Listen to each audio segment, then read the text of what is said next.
बामणापुढं मला बसवलं आणि इकडं वराडी जेवणावर तुटून पडली. असा भारी जेवणाचा बेत झाला. बुंदीचे लाडू, मसाले भात, साधा भात वरण आणि महत्त्वाचं म्हणजे गरम गरम चपाती आणि चटकदार झणझणीत वांग्याची भाजी, असा फरडी जेवणाचा बेत केलेला. मग काय, लग्न लागलं 9ला आणि 9:30 पासून 4-5 वाजेपर्यंत जेवणं चाललेली. जेवणाचं लय जणांनी कौतुक केलं. वराडाबरोबर भाऊभाऊकी, मित्रमंडळी, पाहुणे रावळे कच्चून जेवले. आमचं मात्र बामणापुढं सप्तपदी, होम हवन, मणिमंगळसूत्र बांधणे, मामा मामीचं पायपूजन, धार सोडण्याचा कार्यक्रम, असे कार्यक्रम चालूच होते. बामणाचा सर्व कार्यक्रम पूर्ण झाल्यावर मग नाव घेण्याचा तडाखा चालू झाला. कुणी बी यायचं आणि घे नाव म्हणायचं. आता मला कुठलं नाव घ्यायला येतंय? नवरी मात्र दाना नाव घ्यायची. तिच्याकडं नावाचा लय साठा होता. मला मात्र नाव घे म्हणल्यावर कुठे येतंय. तरी पण तसंच काहीतरी म्हणून येळ मारून न्यायचो. आम्हाला बसण्याकरता स्वतंत्र रूम दिली होती. मित्रमंडळी, करवल्या यांचा नुसता गोंधळ चाललेला. शहामद आणि त्याची बायको लग्नाला आली होती. कोणीतरी थम्सअपची बाटली आणली, 2 नळ्या बाटलीत टाकून दिल्या माझ्या हातात. नवरी काय पिना. लय आग्रह केला तवा तयार झाली. कुठं थोडंसं तोंडात गेलं असेल नसेल का तोंड वाकडं तिकडं करत थुकून टाकलं. मग मात्र कोणी जास्त फोर्स नाही केला. आता नवरा नवरीचा जेवणाचा कार्यक्रम. एकच ताट भरून आणलेलं. घास भरवायचं ठरलं. पहिला घास मी भरवायचं ठरलं. मी आपलं सहज लाडूचा तुकडा चारायला हात पुढं केला. लाडू खाली पाडला आणि माझं बोटच चावलं. आता एवढ्या गर्दीत बोंबालता तरी येतोय का? पण मी म्हणलं आता माझी पाळी आहे, दाखवतो की तिला हिसका. पण कशाचं काय, ऐन टायमाला तिथं कोणीतरी मोठं माणूस आलं, तेवढ्यात बायकोनी घास भरवला पटकन आणि झाली मोकळी. असा जेवणाचा कार्यक्रम झाला.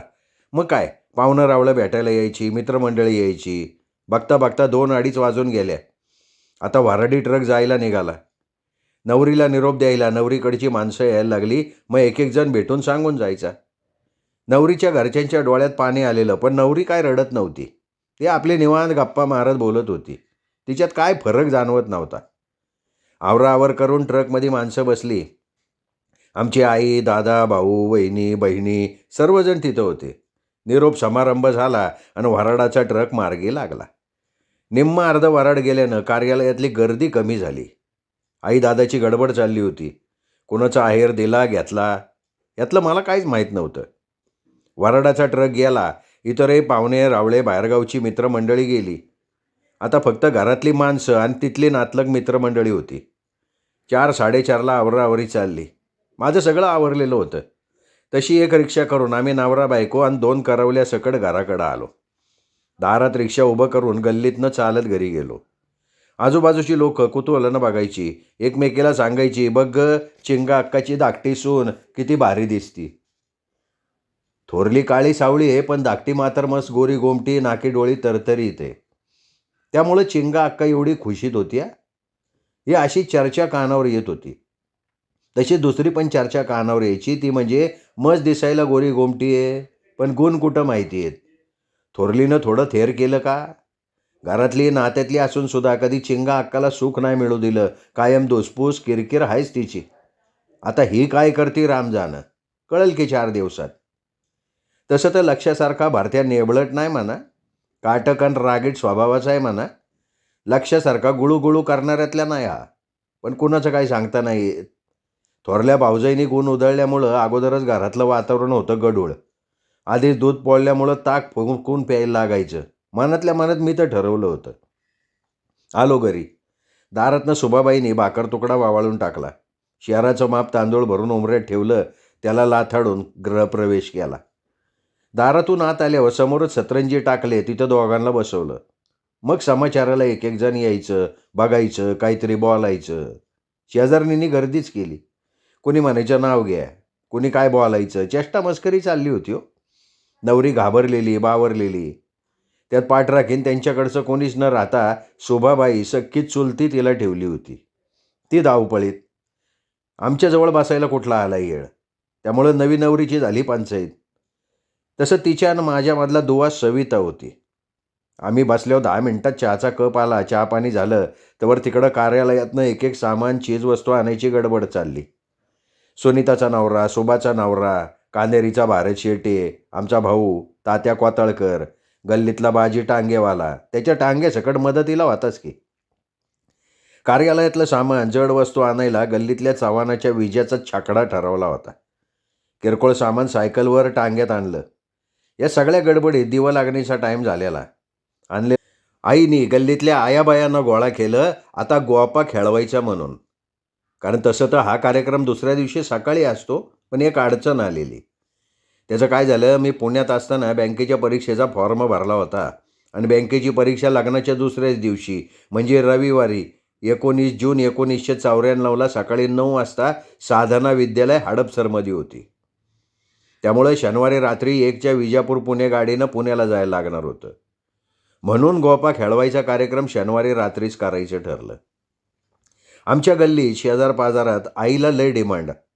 कारण कोणतं का काम असेना, आईचा पुढाकार निश्चित असायचा. मग बारसा असेल तर पाळणं म्हणायला आई पुढं, धान्याचा कार्यक्रम असेल तर जात्यावरच्या वया म्हणायला आई पुढं, नाव घेण्याच्या कार्यक्रमात आईच पुढं. कोणताही स्त्रियांचा सार्वजनिक कार्यक्रम असू, खेळ असू, आईला बोलवायला यायचेच. त्यामुळं आमच्या घरी असा कार्यक्रम असल्यावर सांगायचा अवधी लगेच यायची सगळी. तसंच झालं.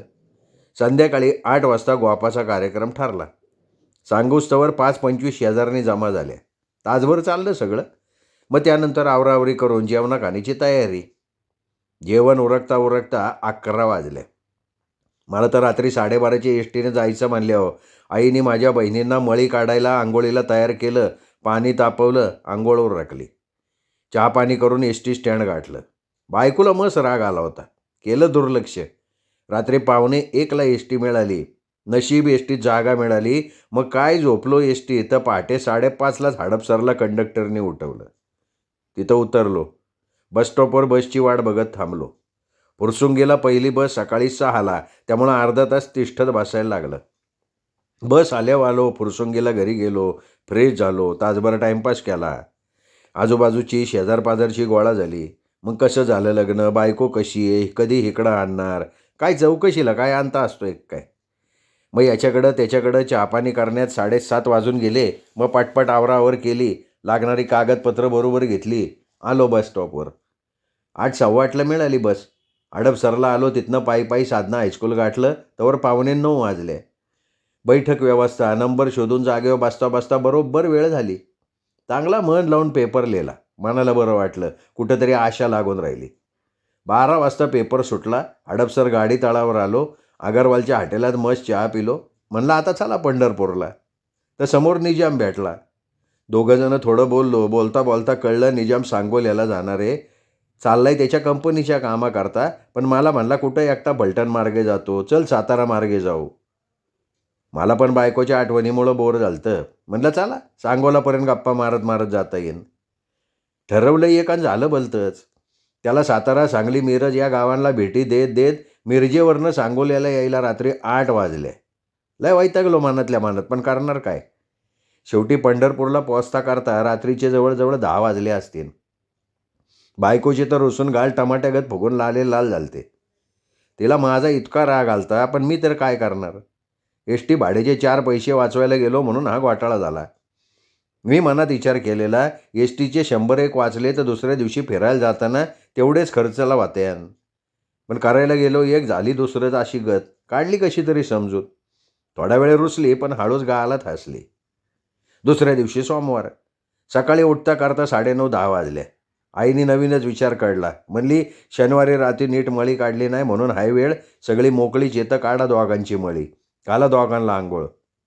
मग काय, परत सागर संगीत आंघोळ झाली. नाश्त्याला पोहे केले होते. चहा पोहे झाले. मग तासभर मित्रामध्ये फिरण्यात वेळ घालवला. 1च्या वेळेला जेवायला हजर. जेवण खाण झाल्यावर सावलीला गप्पा मारत बसलो तर आई म्हणली जावा दोघं नवरा बायको देवाच्या पाया पडून या. तर मलाही तेच पाहिजे होतं ना, पण आपण कसं बोलणार. आता आईकडनं आलंय आणि सगळेजण जा म्हणल्यावर लागलो तयारीला.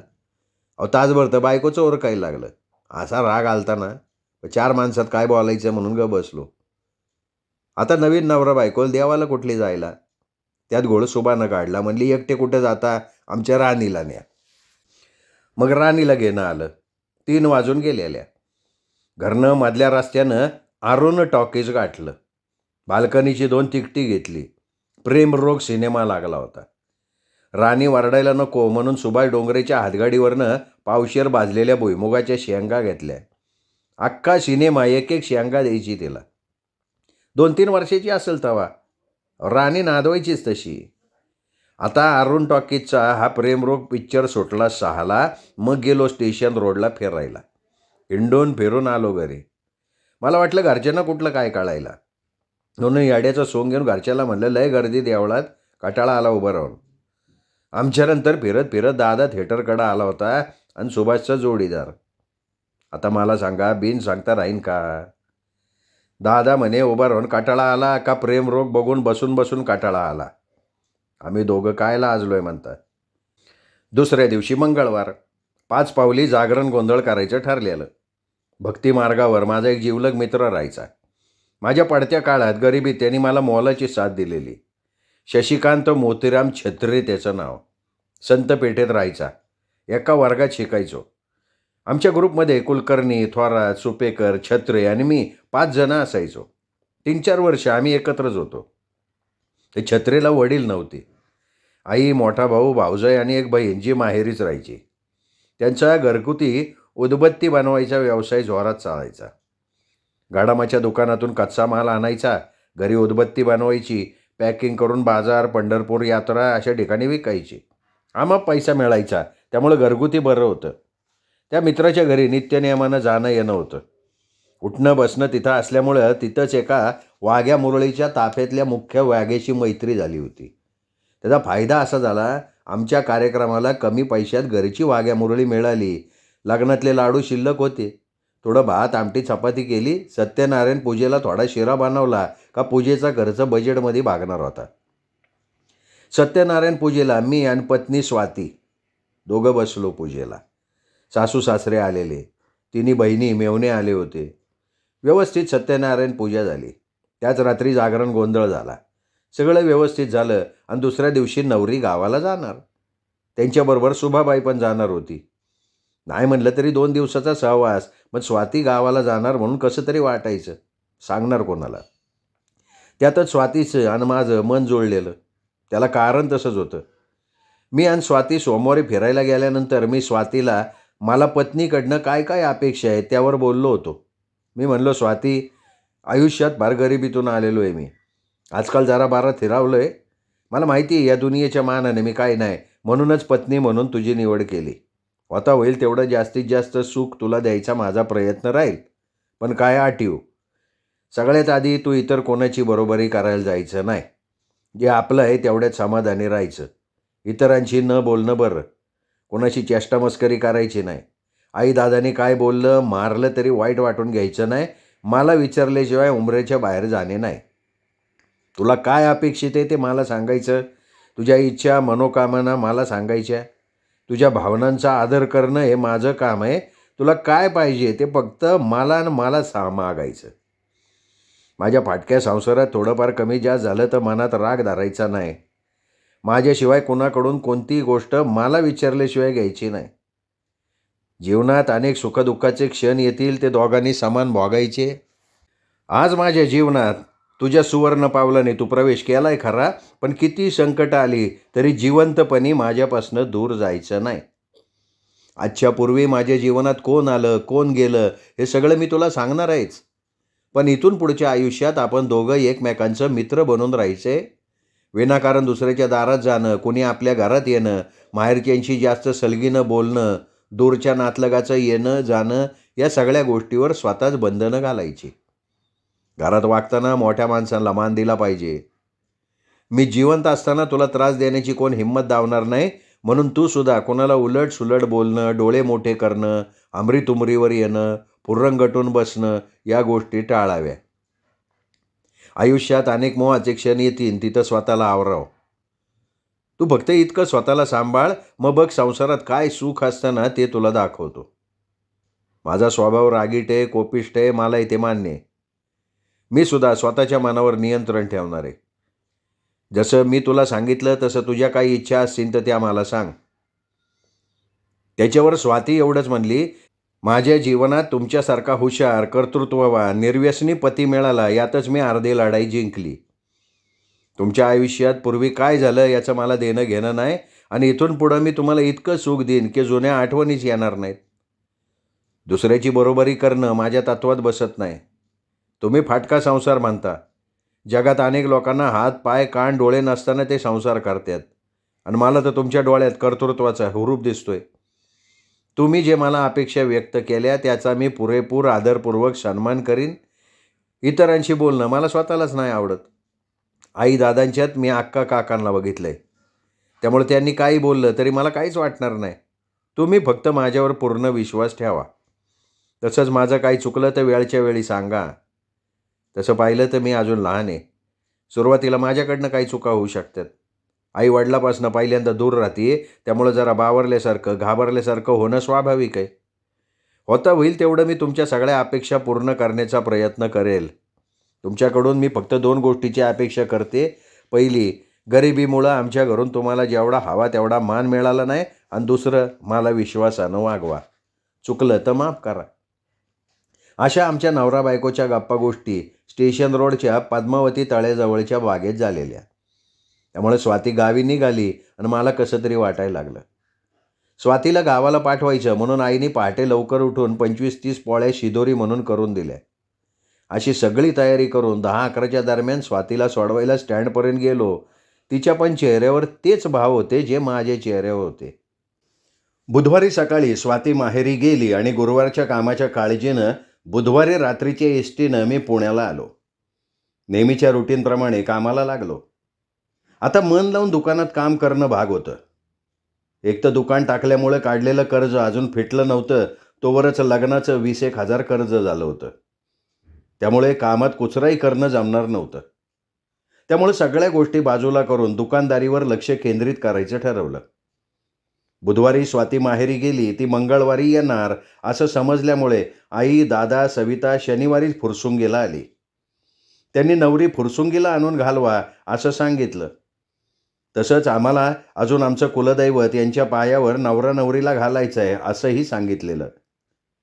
मंगळवारी येणार पण ऐन वेळेला अडचण आली आणि येणं रद्द केलं. त्याकाळी ना फोन ना मोबाईल, त्यामुळं काय झालं कळायला मार्ग नव्हता. मी मंगळवारी उशिरापर्यंत वाट पाहिली पण आली नाही म्हणून रागावलेलो, पण राग काढणार तर कोणावर. येता करता शुक्रवार उजाडला आणि काय सांगावं, लय खवळलो होतो.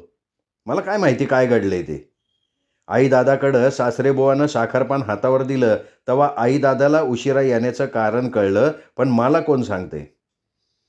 माझा चेहरा बघून स्वाती तर माझ्या वाऱ्याला उभी राहत नव्हती. शेवटी आईने मला खर्च्या अडचण सांगितली तेव्हा मला कळलं.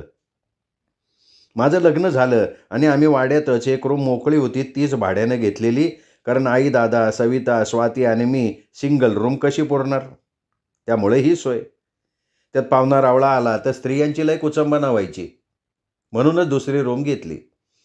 शुक्रवारी सासरेबुवा स्वातीला घालवायला आले तेव्हा ठरवलं का आता शनिवार रविवार जाऊ द्या, सोमवारी पहाटे पहाटे जीप गाडी ठरवून देवदेव करू.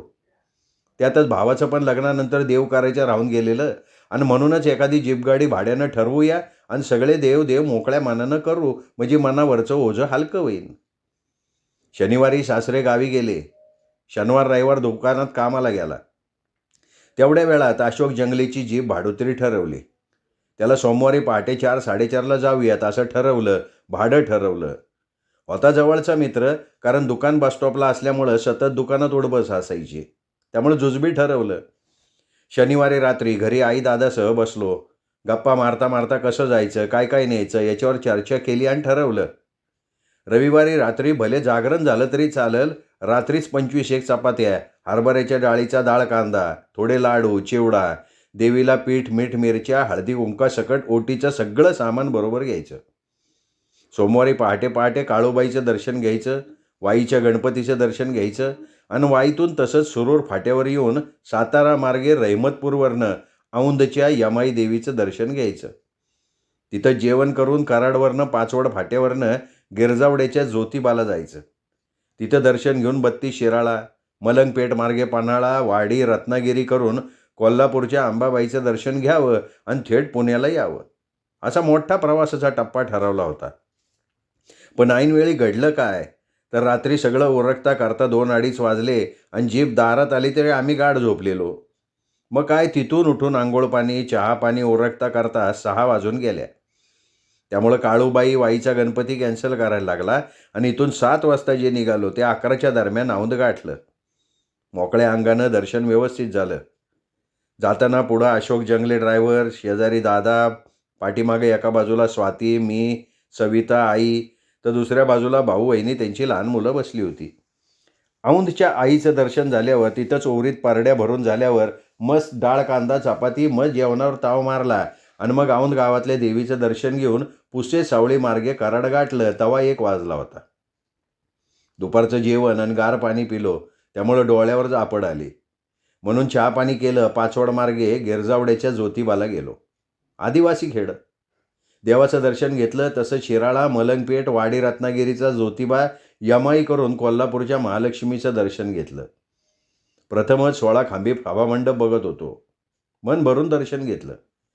हे सगळं पूर्ण होता करता 6 वाजून गेल्या. तिथं मस्तपैकी चहा घेतला, पान खाल्लं आणि जी गाडी चालू केली ती कराडला एकदा, साताऱ्याला एकदा चहाला थांबून थेट रात्री 12च्या आसपास घरपोच. देवदेव मनासारखं झालं, समाधान वाटलं. लग्न झालं, पूजा झाली, देवघेव झालं, देवदेव पण झालं. सगळं होईपर्यंत सर्वजण एकत्र होतो. हे सर्व झालं तसा एक एक जण सुटायला लागला. सरते शेवटी आई दादासुद्धा पंढरपूरला गेले. मात्र सविताला इथंच ठेवलं, कारण ती इथल्या हायस्कूलमध्ये 7वीला शिकत होती. एवढं वर्ष इथंच राहू द्या, तेवढीच स्वातीला करमणूक म्हणून ठरलं आणि ती इथं राहिली. सगळ्यांनी मला गोड गोड बोलून संसाररूपी समुद्रात ढकलून दिलं आणि झाली बाजूला मजा बागायला. तर त्यांना कुठं माहिती होतं की मी हा संसाररूपी समुद्र पार करण्यासाठी दुकानरूपी भेंडा अगोदरपासनं तयार करून घेतलेला होता. मला माहिती होतं ना, बुडत्याला काडीचा आधार असतो. त्यामुळे तर दुकान व्यवस्थितपणे सुराला लागेपर्यंत लग्न करण्याचा विचारच केला नव्हता. त्यात पण गोंधळ चाललेलाच होता. लग्नानंतर काही दिवस हसत खेळत मजेत चालले होते. सवितासुद्धा साथीला होती. 6 दिवस मनसोक्त काम करून 7व्या दिवशी सुट्टीचा वार. सोमवारच्या दिवशी फिरायला जायचो. त्या काळी पुण्या जवळपासची बरीच प्रेक्षणीय स्थळं बघितली. पुण्यात बघण्यासारखं होतं ते सगळं बघितलं. सिनेमे बघितले, नाटकं बघितली. हे असं सगळं चाललं होतं. प्रत्येक नवीन सणाला कधी माहेरावरनं मुराळी यायचा, तर कधी मला सोडायला जायला लागायचं. पहिलाच सण आला नागपंचमी. सासरा न्यायला आला, गेला घेऊन. जाताना मला न्यायला या म्हणला म्हणून आणि नागपंचमीला दुकान बंद असतं म्हणून मी सणा दिवशी गेलो सासरवाडीला. दुसऱ्या दिवशी जवळच शिखर शिंगणापूर आहे. मग गेलो नवरा बायको महादेवाला. तिथं अभिषेक केला. बायकोनी मनोभावे पूजा केली. माझ्याही नकळत नवस केला. वर्षात मुलगा झाला तर परत येईन लवकर दर्शनाला. तिथनंच गेलो पंढरपूरला 2 दिवस आणि आलो परत फुरसुंगीला. अशा तऱ्हेने मुंगीच्या पावलानं मंतरलेले दिवस चालले होते. तर इकडं आमच्या भावाभावात तेढ तशी वाढत चालली होती. अधूनमधून कटकटी व्हायच्या. त्यानंतर झालं काय, त्याचा माझ्यावरचा विश्वास कमी व्हायला लागला. त्यात त्याला घरातनं फूस मिळायची. सकाळी 11पर्यंत तो दुकानात असायचा. त्यावेळी चांगलं काम असायचं, पण नंतर काम कमी असायचं. त्यामुळे त्याला वाटायचं मी खोटं बोलतोय. तरी मी दिवसभराच्या कामाचा हिशोब द्यायचो, पण त्याला ते मान्य नसायचं. त्यामुळे त्याने दिवसाला भाडे तत्वावर मला दुकान चालवायला द्यायचं ठरवलं. त्यावेळेला म्हणजे 1994 साली 100 रुपये रोज भावाला द्यायचे. बाकी सगळं माझं मी बघायचं असं ठरलं. काही दिवस ती व्यवस्थित चाललं. एकदा काय झालं, गावाकडं अडचण आली म्हणून भावाकडं चावी देऊन 4-5 दिवस गावी जायला लागलं. गावावरनं वैतागून आलो. घरगुती कटकटीत खर्चानं वैतागलो. जवळचे सर्व पैसे आईदादाकडं खर्च झाले. 5 दिवस राहायला लागलं. सगळं काम आटपून फुरसुंगीला आलो. 5 दिवस भावानं काम केलं. रुपया मला दिला नाही आणि आल्या आल्या 5 दिवसाचं भाडं दे म्हणून बसला. त्याला सांगतोय समजून 4-2 दिवसात काम करून बघून देतो, तर म्हणतो कसा, आधी पैसे दे मग नंतरचं नंतर बघू. आला राग. मी म्हटलं पैसे देणार नाही आणि दुकानात काम पण करणार. काय करायचं ते घे करून. गेला राग असं करीन तसं करीन बडबडत गेला. दुकानी यायचा बंद झाला. दुकान मालकाला म्हणला आम्हाला दुकान बंद करायचे. नाना म्हणले भरत मानेच्या नावावर दुकान दिलंय, त्यांनी सांगितल्यावर बघू. नानांनी मला विचारलं, मग मी सुद्धा खरं खरं काय घडलं ते सांगितलं. तर नाना म्हणले मी इथं आहे तोवर निश्चित मानानं काम करा. काही दिवसांनी व्यावहारिकपणे दुकानाला झालेला खर्च, मी त्याला काम करून दिलेले पैसे, सगळा हिशोब करून माझ्याकडे जेवढे पैसे फिरतात ते 2-3 हप्ते करून त्याला देऊन टाकले. अगदी त्यांनी दुकानात दिलेल्या टेपच्या बदल्यात घरातला फिलिप्सचा टेप त्याला दिला आणि व्यावहारिक संबंध संपवून टाकले. आता तो दुकानात येत नाही, बोलत नाही. त्याचं त्यांनी बघायचं, माझं मी बघायचं असं ठरलं. श्रोते हो, हा भाग इथेच संपला. आता आजचा प्रश्न असा आहे की लेखकानं आपल्या पत्नीबरोबर कोणता चित्रपट पहिल्यांदा बघितला आणि तो कोणत्या चित्रपटगृहात बघितला? लेखकाने आपल्या पत्नीबरोबर कोणत्या थिएटरमध्ये कोणता सिनेमा बघितला? प्रश्नाचं उत्तर कमेंट करून जरूर घ्या. भेटूयात उद्या पुढच्या भागासह. तोपर्यंत नमस्कार.